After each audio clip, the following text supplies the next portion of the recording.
And a lot of people actually avoid the darkness. And so they avoid like the equal opposite of how much light they can actually experience in this life. It's essentially equivalent to having a child. Before I gave birth to my son, I quite literally almost died. And I felt so much darkness and death. And then right on the flip side of that was all this light and all this beauty.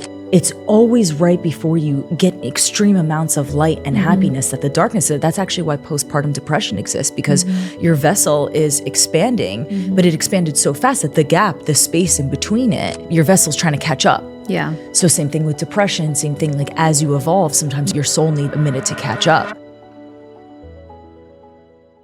I am so happy to have not just this amazing woman on, but we've become really good friends being in Florida. We're not just acquaintances through the space.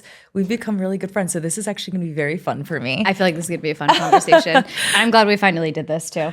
Christina, tell everyone who you are. Who are you? Sure. My name is Christina Galbato. For those that don't know me, I have been a creator and an online educator for the last almost 10 years now. My business has gone through multiple iterations in that time period, but primarily what I do is I help heart-led entrepreneurs. So it could be nutrition coaches, breathwork practitioners with a strategy to build an audience online, create offers for their audience, and with that, with the strategy, it's also the inner work as well.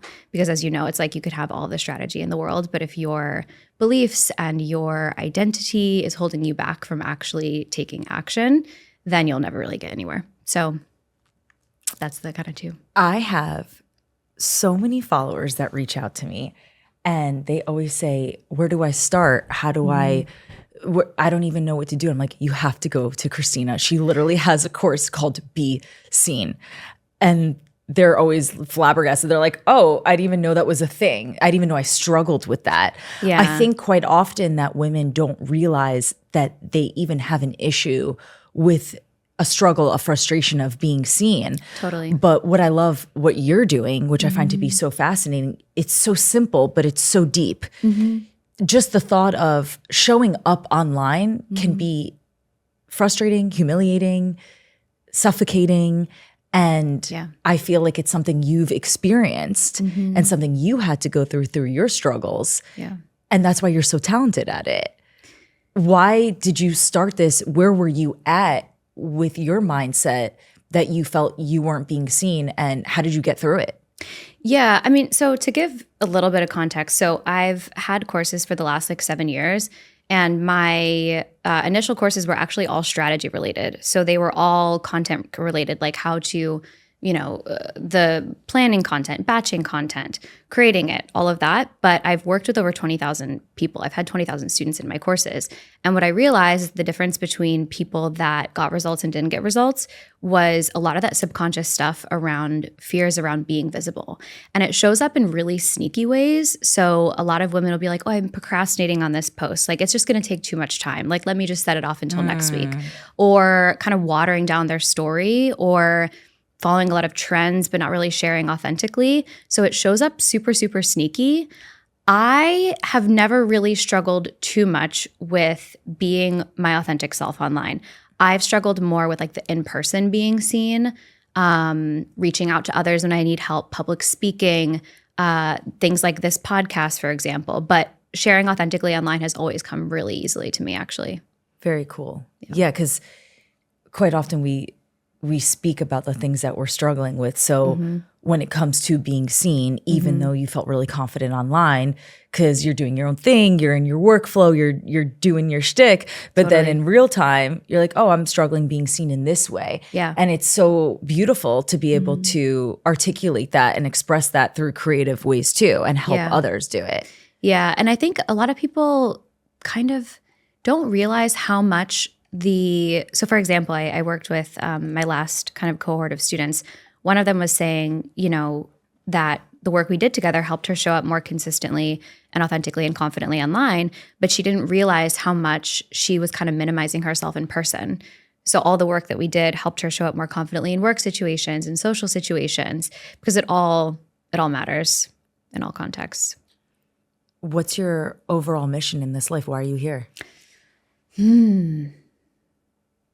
I have always believed that if I have more than another person, whether that's resources, knowledge, access, a story or something that I've been through that can help illuminate or help serve another person, that it's my responsibility to give that to other people.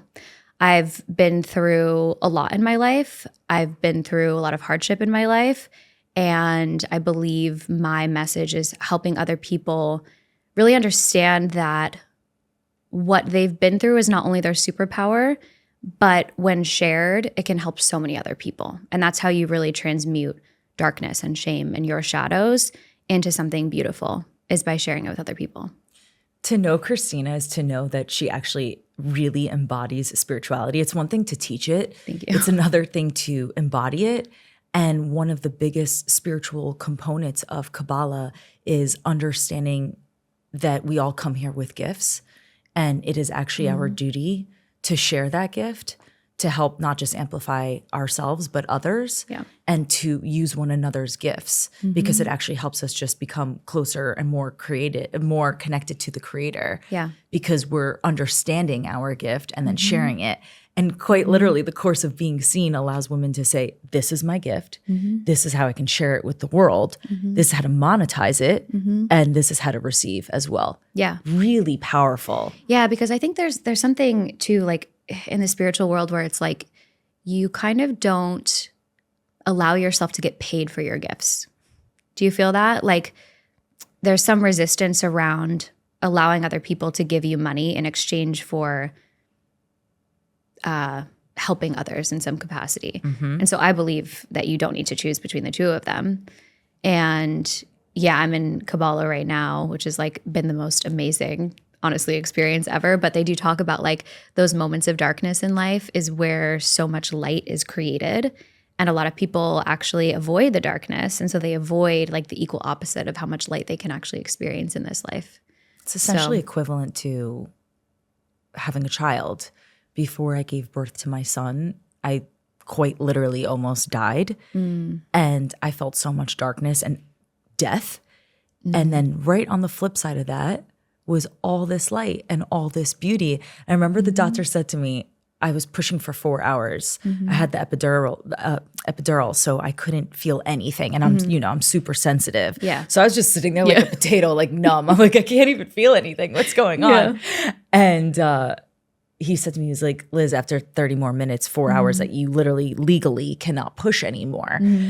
And I looked at my husband and I said, I don't think I can, I don't know if I can do this. And the doctor said, this is actually exactly when you need to do it. Women always give birth to the child. And it was right in those 30 minutes that I ended up giving birth to Jordan. Yeah. And it always goes back to the spiritual notion of right before you hit the light, it's severe darkness. Yeah. I mean, to the point I had 30 doctors rush in, all these alarms went off. My husband, I think I saw him cry twice ever in 10 years. And I just saw all this fear rush over his face. And I was like, oh shit. That's when I was like, oh my God, I think I'm gonna die. This is not good. This is not good. Yeah. And I ended up going to a psychic 6 months later, and she asked me, she was like, did you miscarry before, or did you have a child death of some sort? And I said, no, I had a healthy, beautiful, happy child. And she was like, wow, that's so crazy. I think in past lives you had like many deaths, like stillborns and miscarriages. And I was like, no, that's so weird. And then it wasn't until I was alone 2 months later, I realized, because I was traumatized from this situation. I said, wait, I literally almost died giving birth to Jordan. And which just goes to also talk about ADD moment, past lives and trauma and all these things. But it's always right before you get extreme amounts of light and happiness that the darkness, that's actually why postpartum depression exists, because your vessel is expanding, but it expanded so fast that the gap, the space in between it, your vessel's trying to catch up. Yeah. So same thing with depression, same thing, like as you evolve, sometimes your soul needs a minute to catch up. Yeah. And I know we can relate a lot to that because we've spoken so much about it. What is something that you can share with the women that love you and love your work and what you do? They're in their 20s, they're going through it. they're broke, they're drinking too much, they're doing drugs, they're dating the wrong guys. Give me 3 pieces of advice. Oh, man. I know. Sometimes it can be on the spot, but you're so good at like we've experienced it. Yeah, so that they're like, I don't know how to be seen. I'm struggling. Yeah, I would say, I don't know about 3 pieces of advice, but I think my number one thing is like so for me, it was alcohol. Like I avoided alcohol and drugs, avoided my feelings, avoided everything with substances. But people avoid with many things like social media, scrolling, porn, Sex. video games, sex, so many things. Like our whole society basically is built to avoid ourselves. And so I think that's the first kind of like way in is exploring like when I'm sitting with myself alone quietly, what is the thing that I'm most afraid of? What comes up that I don't want to touch? And that I think is like a good entry point because that will allow you to start looking at like some of your shadows, the things you haven't healed. And those things are not to be avoided because when you face them, that's where you can like kind of make friends with your shadows. And that's where you become like an integrated whole person. That's where like regulated nervous system stuff comes in. So Christina's really talented at, she's done a lot of studying and a lot of research and work herself on how to regulate a nervous system. Yeah. What are you doing? Because I'll share what I'm doing. I mean, we already know what we do, but I want them to know what you do to regulate your nervous system. Yeah. So I would say, well, first of all, why it's so important is that you can't really have more without a certain degree of regulation. Because, so for example, with like being seen online, right? So a lot of people have like a subconscious fear around being seen. Maybe they were, you know, in a play when they were younger and they were rejected, and then their body is holding that charge and holding that fear. And so now when they go to show up on social media and share like an authentic story, your body begins to self-sabotage you because you go, okay, I'm about to be seen, re-triggers that memory, your whole body is like anxious, tense, shut down, and then you take the action of like deleting the post, which then becomes actually kind of a self-sabotage cycle because you delete the post and then nobody follows you and then you're like, I'm not good enough, and it's just the whole thing, It's right? a whole thing, and then you spiral. Yeah, exactly. So if you can practice regulation and giving yourself a new experience of being seen while maintaining a certain level of like, okay, I'm safe now. I am aware that I feel this way, but I'm going to do this. I'm safe, I'm still alive, this is giving myself a new experience, then that's where you're able to expand into more visibility. Same thing happens with money. If somebody, you know, wins $1 million, but they grew up believing that money goes away really fast, they're going to spend it like that because their body can't hold that wealth. Right. So it's the same thing in love, same thing with everything. So for me, and also too, sorry, I'm going to just keep going on this, with manifestation, right? So you guys, manifestation teachers talk about detachment. You cannot detach unless you're safe within yourself. 100%. And so a lot of people are like, oh yeah, detach. Like, I don't care. I'm going to detach from the guy so that way he has more likely chance to come back to me. I'm like, that in and of itself is not, and you're not being detached. Games, and it's exactly. Energetically, people feel things anyway. Like people can lie, but energy doesn't lie. So when you act like that, it's not coming from a place of wholeness. Yeah, because detachment's truly like, at the end of the day, it's nervous system regulation. It's like, I'm safe within myself. I don't need anything. If that thing comes, I'm good, but I'm good either way. So that's why confidence and manifestation are actually quite often the same. They're hand in hand. Totally. So nervous system regulation to me, I think a lot of people think it's like, you know, book the yoga class, book a massage. To me, it's like free. It's literally just presence with self. So number one for me is meditation. I meditate every single morning for 20 minutes. That's like baseline, has to happen. I prioritize that at all costs. Other things that I'll do throughout the day, like I'll pay attention to my breath a lot. Nature is really important to me. Nature, being outside, really true, authentic connection. That's really good for your nervous system.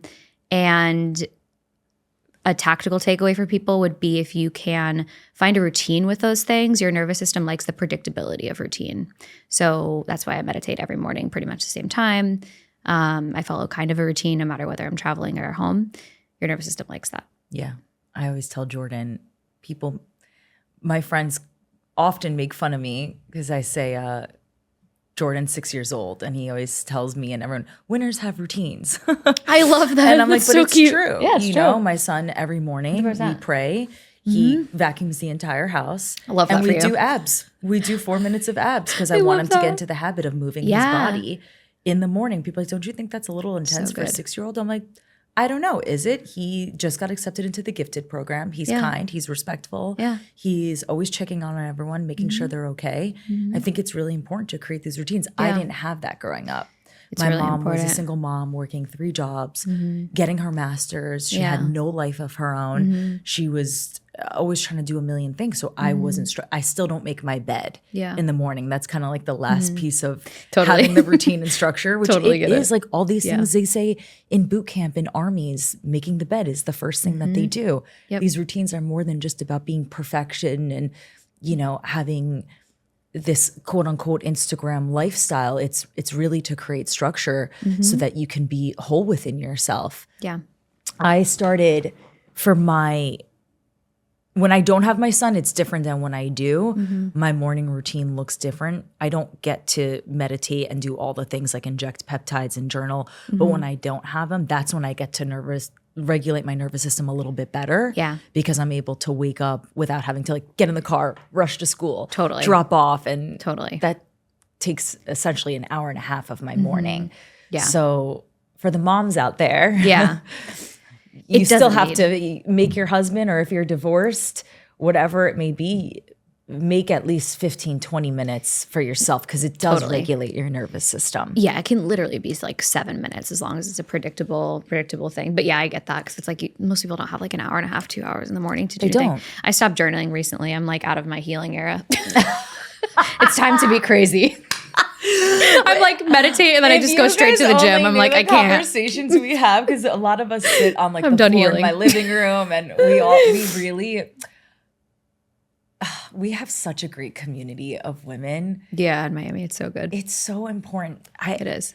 Wherever you live in the world, if you don't have this, I beg you to find at least 5 women that aren't exactly all like you, that come from different backgrounds, that may think a little bit differently, different lifestyles, different religion, different ideologies on faith, spirituality. Spend time with them, sit on the floor, eat snacks, talk about things that you're struggling with, talk about how you can add value. Like we really do that really well. Female friendships really are cool. Oh, they're the literally best. everything. They are the best. They're everything. I was talking to Valeria, I think it was like 2 weekends ago at Paddle.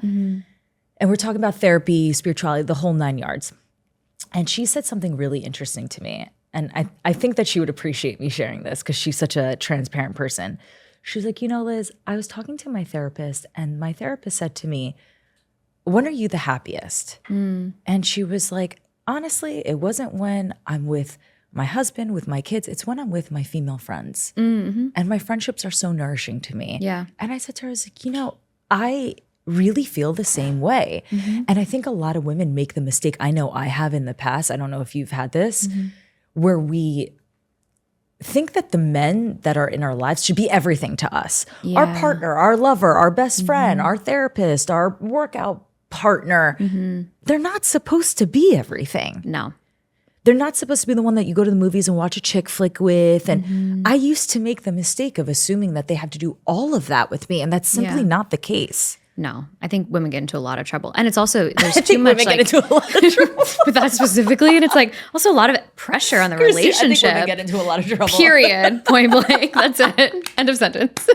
They get into a lot of trouble when they do that because it's also a lot of pressure to put on your partner to be like, you're everything to me. Like you need to be my emotional support.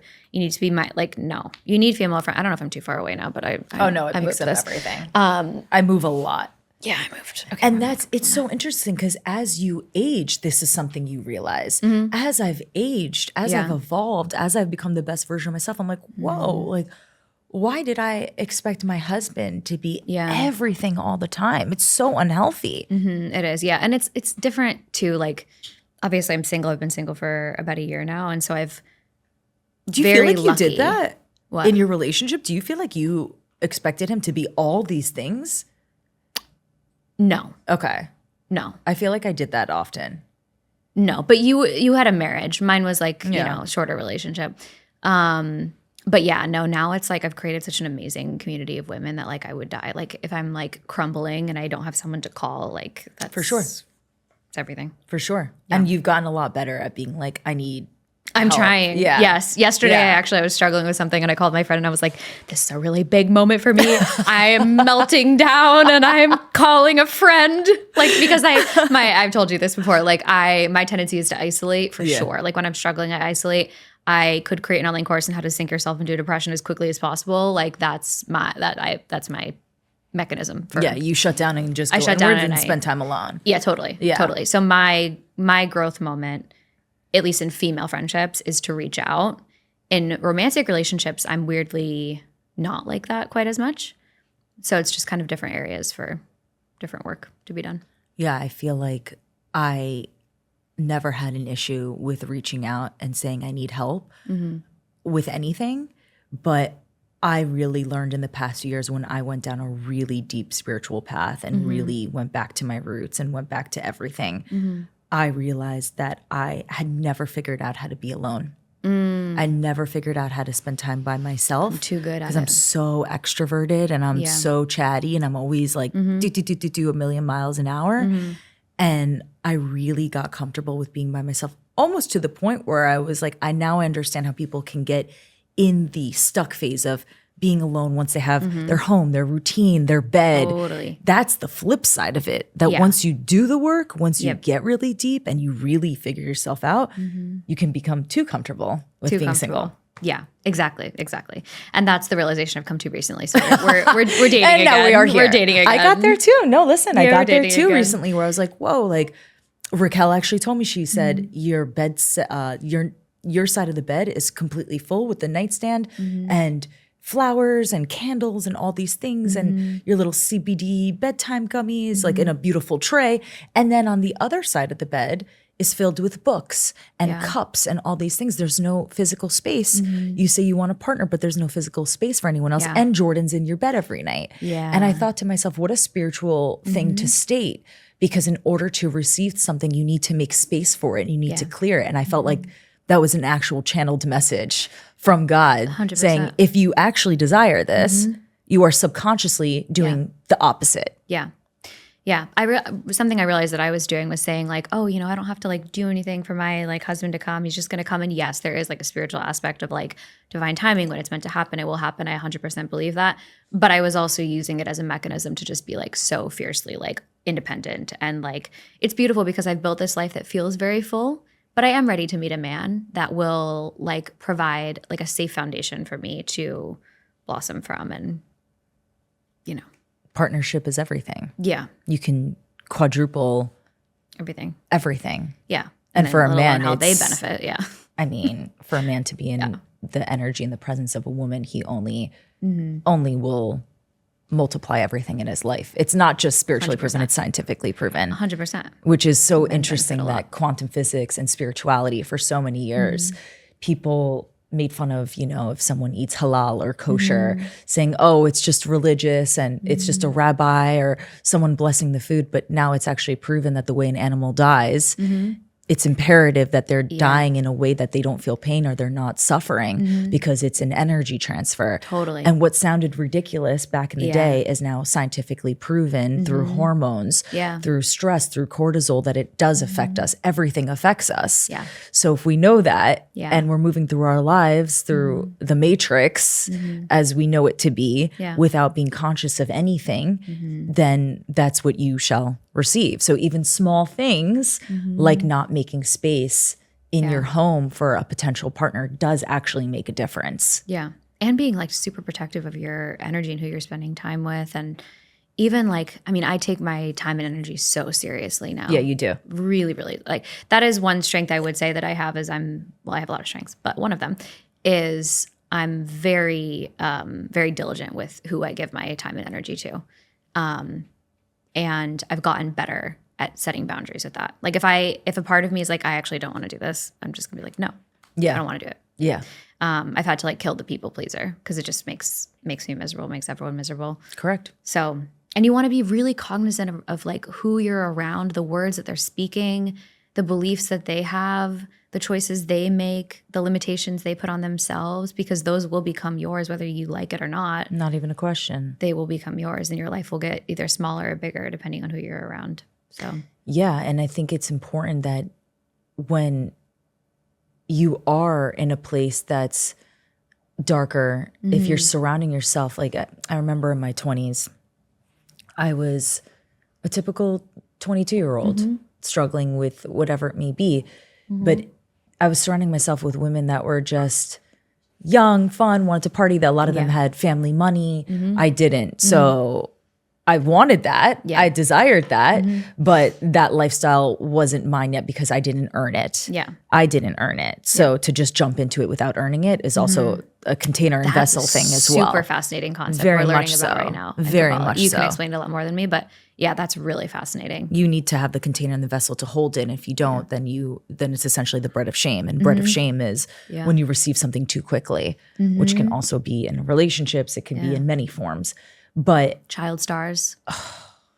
yeah, they don't Like have too the much vessel. fame. Yeah. They don't have the vessel, the container to hold it. Yeah. And that's why they fall into drugs and all these patterns of alcoholism. And what's frustrating is you see so many people judge these situations and say, oh, they're such a mess, or oh, that woman, she just married that man for money. And to judge someone is to not really see through the lens of, and I have to be mindful of this too, because relationships in the past that have been traumatizing or hurtful, to judge it is to essentially judge yourself. Totally. Because the things that you judge, you really haven't dealt with on your own. Totally. And you're not looking at it from the lens of, well, would someone judge me for my past and what I've done and things that I've said or have hurt others? Yeah.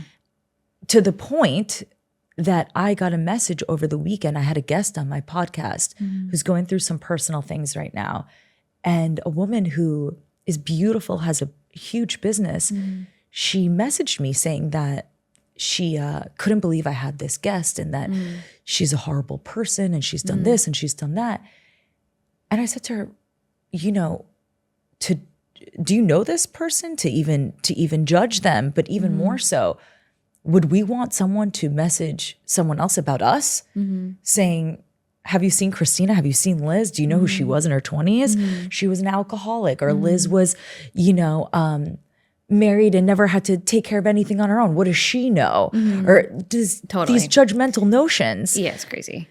Without thinking to ourselves, would we want to be spoken about like that? And I think that's really important as a woman who has a female-focused podcast, who's not perfect, who's made her own mistakes. We need to be mindful of the fact that when we judge child stars or women in our lives or situations, remembering, would we want someone to speak about our imperfections, things that we've done that are not deemed to be perfect? Yeah. Would we want to be judged? Yeah. And also it's like, what are you avoiding in yourself? That's why it's like, whenever I, hear somebody say something about me or about somebody else, or, aren't you afraid of what they'll say? I'm like, literally no, because I know so strongly who I am. And whenever you judge or criticize or neg or whatever somebody else, it is always a projection of something that's happening inside of you. Always. So it's like, it literally, unless there's an ounce of like something that I can actually take on board and improve in some way, and it's delivered in a kind way, it's always just like, whatever you need to deal with, like 100%. Deal with whatever is happening here. Yeah. Yeah. Yeah. And it's a healthy reminder too, to whoever's listening. Next time you feel the need to say something that isn't kind, it's really important to look in and ask yourself where it's coming from. Because totally, in life, the characters don't change, but we have the free will to decide who we want in and who we want out. And this is kind of the cool part of going from the 3D to the 4D to the 5D. In the 5D, there's multiple movies playing, essentially like being in a movie theater. And the quantum. And the characters, all the people, they don't change, but we get to decide. That's the free will of how we get to act, how we get to speak, who we allow in, who we allow out. But the characters don't change. It's us. We have to change. So if there's things that we don't like, or certain women, we have to say, well, why is this here? Right. What is this meant to teach me? Yeah. Why is this in my movie? That's my And favorite you're thing. really good at that. Yeah. You're really good at that. It's also kind of, for example, I had a friend recently saying like an acquaintance say, I feel like my friends aren't like supporting me or showing up for me. And my immediate thought was, how are you not showing up for your friends? These are the questions we have to ask Because ourselves. whatever you're experiencing in your reality in your life is literally a mirror of what's ever happening inside of you. And if you just change your beliefs, your thoughts, your actions, everything else will align with that. And a great way to clock this is to recognize what other people are struggling with. If you're not struggling with that, that's your sign that that's not your correction. That's not something you need to focus on. Yeah, It's a great way to clock yourself. Yeah. Because when other women are like, I'm struggling, I'm like, oh, that's so weird. I don't struggle with that at all. Okay, check. Yeah. But this is what I am frustrated with, and this is what I am struggling with. So it's a great way to check yourself. Yeah, exactly. Because everyone has different like areas Check yourself of life. before you wreck yourself. Yeah, exactly. Like where am I experiencing resistance? And everyone has different things that they struggle with. Like work and ambition and money has never really been mine, thank God. No. But Thank God. love. What a blessing. Yeah, but love, we're getting there. We're careful what we speak out loud. But that one has required a little bit more work. Yeah. But then for other people, it's like, they meet an incredible person at age 25, get married, grow together, evolve together, never have any issues. That's but not then they their struggle struggle. with money. So it's like everyone had Tikkun or whatever. Tikkun, yeah. Yeah. Everyone has their area. It's like when you met a woman, she's got 6 kids. I look at her, I'm like, what the hell are you doing? How do you do this? She's like, what do you mean? They all play with each other. It's so easy. Yeah. I cook something, I put it in the fridge. This is what the deal is for the next 4 days. And she's like, it's not that serious. But then you ask her about something else in her life. Yeah. And she's like, going to law school. I could never do that. Yeah. But the woman in law school is like, I couldn't do that. So it's a great way to check like where your strengths and weaknesses are if you Totally. plan on Yeah.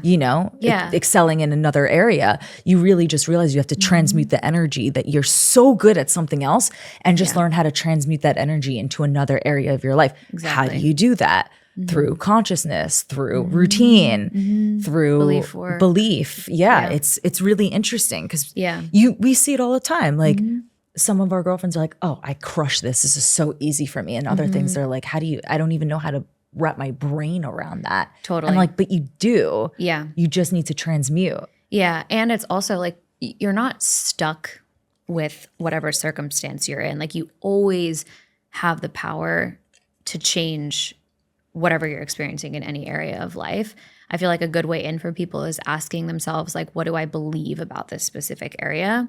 So for example, like if you're struggling, your love life is like locked in, but you're struggling with business. Like, what do you believe to be true about why it's not possible for you? Fundamentally in love, you might believe I'm worthy of love. Love is easy. Men, treat me how I want to be treated. But in work, you may fundamentally believe that money is hard to earn. When I have money, it's lost. And usually a lot of that stuff is like, I don't know how much you want to get into like the science of this. I've taught myself so much of it. Please, are you kidding? That's why we're here. Everyone wants to know what you're saying because you studied it and did the work. Yeah, and the reason why this stuff fascinates me is because when I was going through addiction, so I didn't have addiction in my immediate family. Nobody ever talked to me about it. I knew something was wrong with me, but I didn't know what.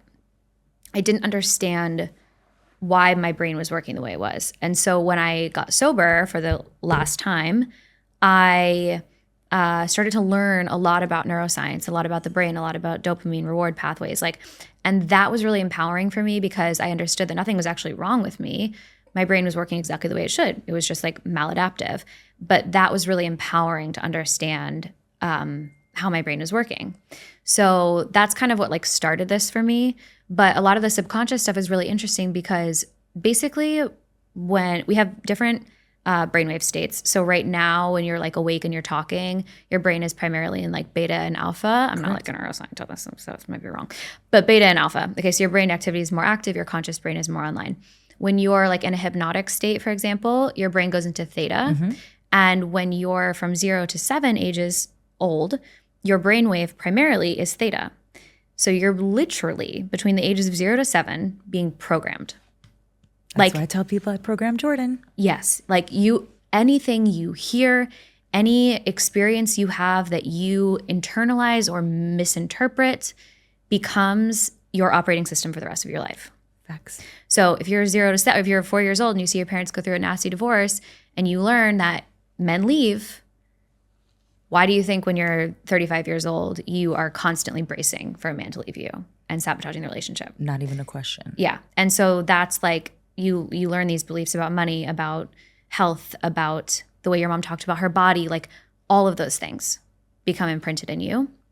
And so when you're ready to go down a path of like improving a certain area of your life, it is kind of going back and ask yourself, like, what are those beliefs? And then reprogramming them the same way that you initially got them. So a lot of like subconscious work, you'll have to kind of go into like a more of a theta state. I do visualization constantly. It's helped me in all areas of my life. It's truly transformative. Giving yourself progressively like new experiences, new exposure, focusing on nervous system regulation, writing down proof of a new belief, all of that is really helpful to kind of give yourself a new experience. And we're getting even better at teaching it because now we're teaching women how to physically write it down, how to visualize. Yep. Because these techniques are proven to be true. Yeah, and they really, really work. And also, I think what's fascinating is when it comes to being in the theta wave before bed, I'm very, very pushy on people not watching negative things, guns.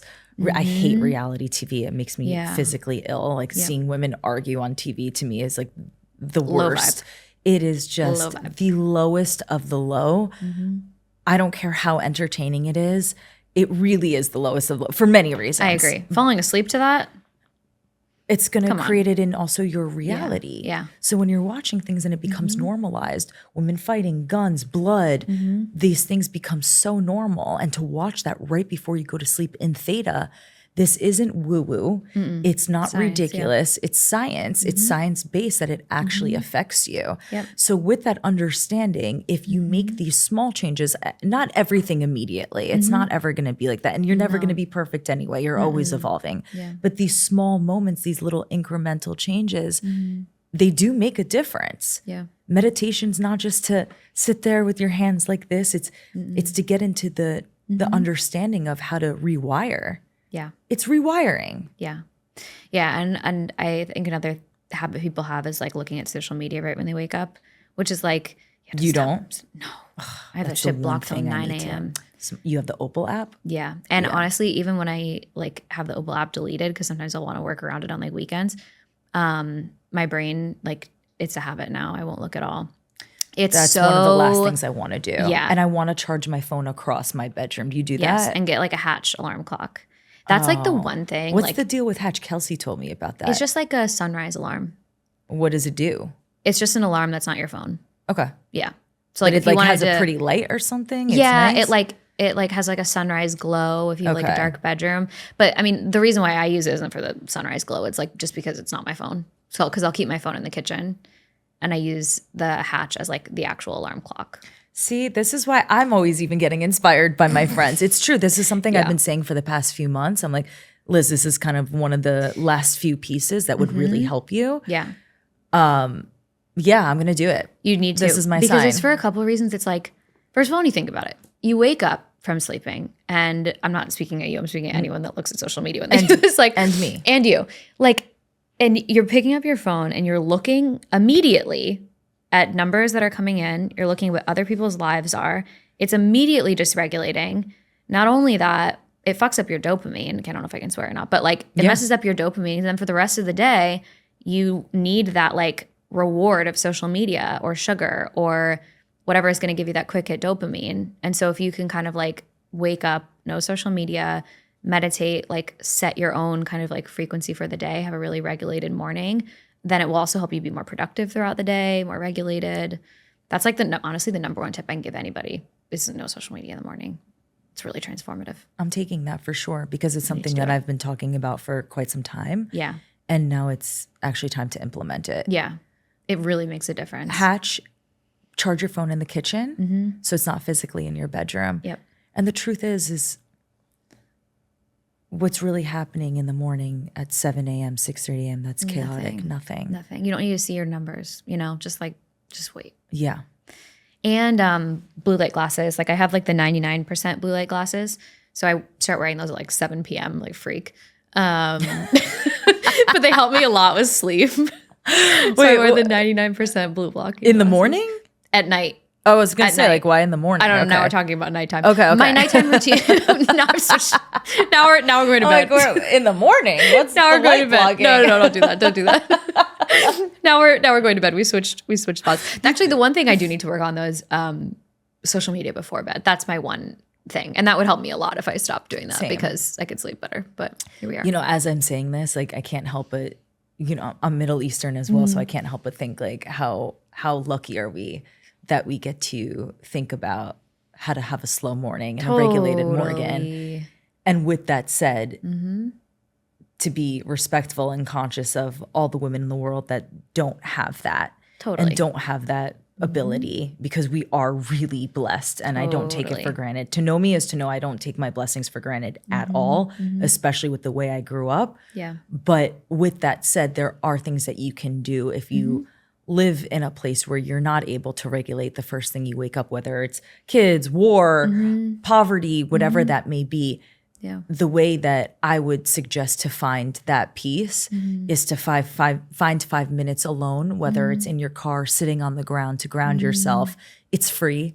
Yeah. It's 5 minutes. Correct your breathing. And if you have access to a phone, which I would say most of the world does, to find a YouTube, a guided meditation, whether it's yours, whether it's mine, something that's free that you can just regulate. Yeah. Because well said. It's better than nothing. Well said. Yeah.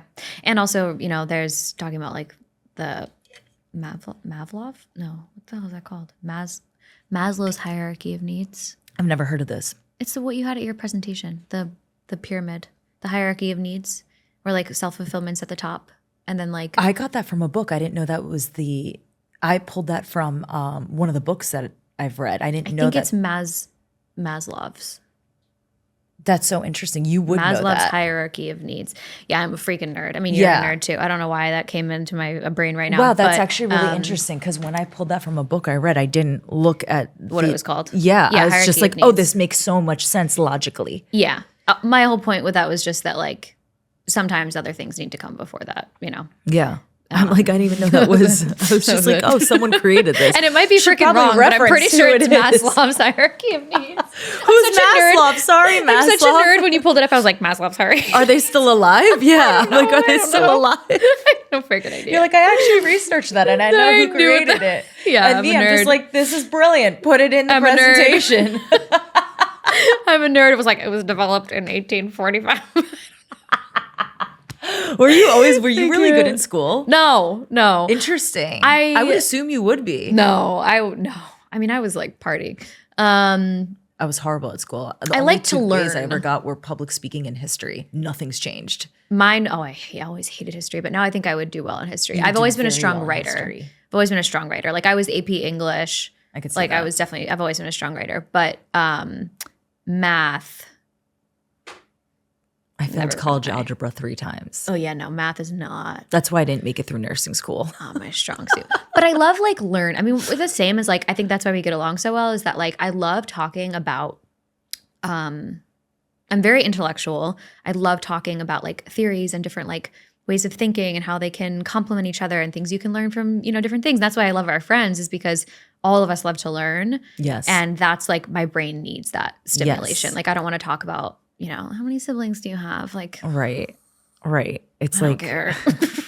dating the guy who's like amazing in every way, but he doesn't want to talk about anything deep. Yeah, You can't be with us and not want to speak about something of depth. I don't care. Pick a topic. Totally. Just anything of depth. Anything of depth, please. I'll take it. Have you read a book in the last 10 years? No, it's really. There's a lot of time. No, it's kind of crazy. Yeah. It is because if you're not learning and you're not growing, it's like that cheesy Instagram quote, but it's true. If you're not doing that, what's the point? Totally. What is the point? Totally. Even our friends like Zahara and one of my other girlfriends, they're doing Ramadan for 30 days. Oh, wow. I love that. And I said to her, That's I so was cool. like, wow, that's really powerful because 30 days, it's not a joke. No, and it yeah. really is science. Is Also it proves is she Muslim? Yeah. Or is she, okay. So, She's still and doing it that's also cool. proves, science proves a lot of what fasting does for the mind, for the body, for the good. soul. And I'm like, oh, 30 days. And she was like, you should do this with me. Isn't No it alcohol just- for 30 days. No alcohol, but then is it sunrise? Sunrise to sunset. That's not that bad. It's, if you're working, it's a lot. Yeah, No but food, sunrise- no water, no nothing. It's intense. No waters. But this is an ancient practice because Totally. back then they weren't operating on a million cylinders with Totally. kids and work and all of this. Yeah. And the Jewish culture, we fast for 24 hours for one of our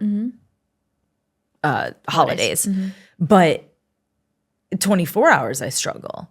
Yeah. So I'm like thinking to myself, Yeah. the power of doing something like this to push yourself outside the norm. Yeah. It's really, really cool. When you spend time with people who don't live like you, who don't think like you, they Yeah. force you to think differently. Yeah. And isn't that the whole point? Totally. And that's like the people need more, I think, like discomfort in their lives, whether it's like learning something totally new to them or getting a new hobby that they're bad at or working on themselves in some capacity. It's like so many people just stay like NPCs, like just asleep In the like Matrix. on autopilot in the Matrix, not Yeah. pushing themselves, not learning, just like NPC. The more spiritual you become, and I know you can relate to this, and I really want people to hear this, people think that for some reason, the more spiritual you become, that you just, everything's beautiful and peaceful and amazing all the time, but it's actually heightened awareness to the point where you're constantly recalibrating, pulling in. Life becomes more easy to understand and you move through things in a more pleasant way because you see things more clearly. But by no means is everything just easier. That's not the case, and that's not the truth. You just have more of a toolbox to understand how to move through things. It doesn't make you better, smarter, cooler, nothing. It gives you a toolbox and a framework. Totally. And it's like at the end of the day, it's presence and the like Kabbalistic concept of like certainty that it is all good, because and it can get a little bit spiritual bypassy, and I want to be careful to not do that. Yes. But like truly, and I can say this from the multitude of dark, difficult times that I've been through, all of that is, looking back, the biggest gift of my life. And so then now I know that like I'm being given this challenge, this darkness, this hard period for a reason. And I have certainty that it's good. I have certainty that like I need this for some reason. And if I can just sit in this and take the lesson, I'm going to be so much more elevated and present. And it's like, there's this concept, I don't know if you've heard this saying before, like chop wood, carry water. Basically like I haven't. before, so this might surprise you. 2 years ago, I was atheist. I was completely agnostic, didn't believe anything outside of this. I didn't know this. I went through a very intense, energetic spiritual awakening last year. It was I really didn't intense. know that. Yeah. So before spiritual awakening, they say like you go about your life as chop wood, carry water. You go through your daily life. You do the things. After they say before awakening, chop wood, carry water. After awakening, chop wood, carry water. So it's essentially that like you're doing the same things, but you're doing them with a different level of presence. So now it's like I notice I'm like getting the mail and I'm so much more present. Like I'm like, this is such a fun little task, like getting the mail. It sounds so stupid. But it's not. But it's not, because before that, it's kind of like I'm thinking about, did the guy text me back? Like, did the money come in? Like all these things. Presence. Yeah. This is so, I'm going to cry. This is so beautiful. Thank you. Christina. Thank you. I've known you for a while. I didn't know you were atheist. It's part of the reason my marriage ended. The most amazing man in the world. Totally. But as I aged and evolved, I spiritually wanted more, and I wanted someone that was just doesn't make anyone good or bad by any means. No. I just wanted someone that wanted that as well. Yeah. I would say, most of my life I was atheist. I would say when I got sober, I was more like agnostic, because in AA, you need to find like a higher power. So I was like, okay, a higher power, like whatever, like the universe, whatever. It was like conceptually I had an idea of a higher power, but I didn't really understand. I think of it as I'm like, gonna cry. I think of it as like there were multiple moments where like This makes so much sense. life was trying to like wake me up and I wasn't really getting it. And so, why am I gonna cry? Oh my Oh, God. This is I had classic. no To know me idea. is to know that I cry a lot. Christina and I are always the most emo of the I group. literally always cry. I think about it as like, I wasn't getting it. Like I wasn't waking up. Like life kept trying to give me like circumstances over and over to be like, wake the fuck up. Yeah, for wake sure. up. And then I went through a really dark period, like starting November 2024. And it basically set off like my spiritual awakening. It was very discombobulating. I had a Kundalini awakening. I'm not sure how familiar you are. Anyone listening is with that? Very surface level. I want to get deeper with it. Yeah, like left my body for about 2 weeks. Wow. Completely sober, no psychedelics ever. Crazy. It was like an energetic awakening. So a lot of times I'll talk to people that have taken like LSD or gone on psychedelic trips, and the information that I have that they get in a psychedelic trip, it was like downloaded into me. Oh, then I need to do It's it the immediately. weird- Be careful. We'll talk about it later. Everyone be careful with Kundalini. That's crazy. Careful what you ask for. But on the other end of it, it woke me up to everything. So The way I explain God to people that are atheists, like my ex-husband, like his family, who are literally the most incredible people on earth, they just, if you grew up in an atheist home, you grew up in an atheist home, and that's okay. The way I explain God is not an old man in the sky with a white beard. God is energy. Yes. And if we understand scientifically that we are actual beings of energy, then we are quite literally fragments of energy. And if you boil a pot of water, as an atheist, I think like this is the best way to explain Yes, it. I I feel like agree. you can use this I with agree. people. I agree. You boil a pot of water, and when the water boils, it steams and then it disappears. Yeah. But does that mean the water doesn't exist, or does it simply mean you can't see it? Just because something changed shape and changed form and you can't see it doesn't mean it doesn't exist. Yeah. That is God. Yeah. Or like Bluetooth and Wi-Fi. It's like you believe in Bluetooth and Wi-Fi. Why don't you believe that there's energy happening between us? And also Yeah. I think about it now and it's like, there's some statistic actually about this that like we can only perceive like 0.0008% of actual reality. And the ego, honestly, I think back of myself, like the ego to think that we know everything is crazy. Crazy. Wild. Yeah. Like people are like, oh, we're the most intelligent form of, life. I'm like, no, you're not. No, we're not. Baba Sali, No, you're not, my Bob. great-grandfather, the Kabbalists he spent time with, if you read books about those Kabbalists, they said even till the day I died, 90s, whatever, even till the day I died, I still knew nothing. Totally. That is understanding of everything. Yes. I knew nothing. Yeah. And there's also, Always. some rabbi told me this story, that there was a very spiritual man who was beloved by many. And he used to have his assistant walk by him in the town and say, after everyone loved him, oh, you're amazing. I think you're so incredible. You changed my life. He would whisper in his ear, you're just a man. Yeah. You're There's just, humility. you are just There's humility. a man. Yeah. You are, that's it. You're just a body. This is like Isn't that crazy? rented. Yeah. And Super powerful, especially if it you're is. very famous, wealthy, totally. people love you. Yeah. I think that's why it's interesting. I've never really been somebody that's like, I never pedestalize like celebrities or public figures or anything like that. And I think, people ask me a lot of times, I'm very good at like going up to like any man I want to, or like starting a conversation with whatever. Cause I'm just like, we're all just babies. We're all just like souls. Everyone has something. Just because somebody looks a certain way, I just don't take any of it that seriously, I feel like. And so, yeah, that culture of like, of celebrity, I've never understood it. Same. I always appreciate it because I always loved I love Cameron Diaz. I always thought she was so fun. Like I feel like I would want to be friends with her. She's fun, she's radiant, she's really bubbly, and I think she's such a talented actress.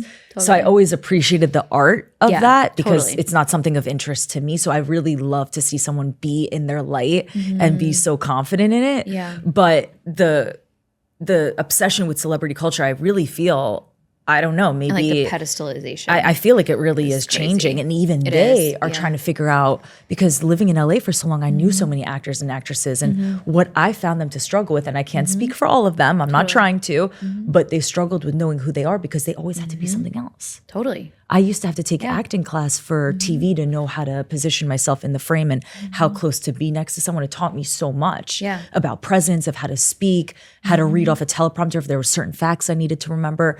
But I always joked, I was like, I would be the shittiest actress because I don't even know how to be anything other than myself. Yeah. And where they struggle is they have so many gifts and they know how to shine and be incredible, but they end up not knowing who they are because they always have to be someone else, which makes so much sense. Totally. It's a mask. It makes so much sense. And that's why Jim Carrey, I think, just lost it. Totally. And was like, Anthony everyone thought he Bourdain. lost it, but he lost it in the sense that he was like, this isn't my essence. This is not me. Yeah. Like there's so many like Anthony Bourdain. Oh my God, I cried for like a week. Anthony Bourdain to me is like, I like relate to him in so many ways. I just So love funny him. you said Ariel, love my friend Ariel, he always loved Anthony Bourdain. He actually just sent me something about him a few days ago. He like adores him because he just thought he really had so love much Bourdain. light and gifts. And Yeah. Some people, it's like they're too light of a soul to be here sometimes. Like they're too, I feel like, I don't know him obviously, but I just like, he to me is like such a good soul, like this person that just like wants to travel and experience different cultures and struggle with addiction. Oftentimes people who struggle with addiction are the most sensitive people. for sure. Because that's why you're freaking burying yourself in alcohol. Yeah, I love Bourdain. It's the short story. I love like when people give advice because everyone always learns from it. I feel like I'm so bad at this. This is like the equivalent of being like, tell me your favorite restaurant in New York or tell me where to eat in New York. I'm like, now I can't think of a single restaurant to eat at. You're like, damn, what panicking. food do I like? Do I even like food anymore? My What advice style? is be yourself. Just kidding. It's like I like Italian, Japanese. No, it's true. I can't think of it like on the spot. It is, But, yeah, it is. It's like What's the there's advice? so much. There's so much. Yeah. One piece of advice I always think of, like, if a woman is 21, that's like I'm always trying to hit the 21-year-old that's like going through it. Or like I think of myself in middle school or high school, and I'm just like, I have no money, no resources, no nothing. How can she do one thing to find herself a little bit more if she's just confused and lost? 21. 21. I mean, when I think of myself at 21, I wasn't like meditating. I definitely was not meditating. I thought it was actually ridiculous. Yeah. I just envisioned like someone in Bali with their hands like this. Yeah, and you're I like, was I this can't is shut off my ridiculous. thoughts. I'm not doing it right. Correct. Which now I'm like, can we go to Bali and do that tomorrow?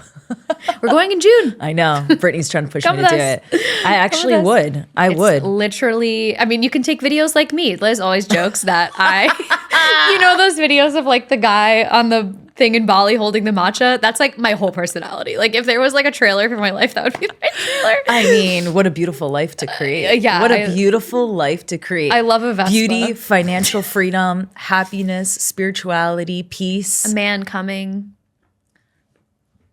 at I some mean, point. literally. Okay, I think my piece of advice would be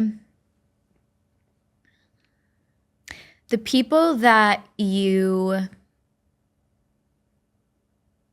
when you're struggling, and the people that you call when you're like at a rock bottom and you need help, hold them close.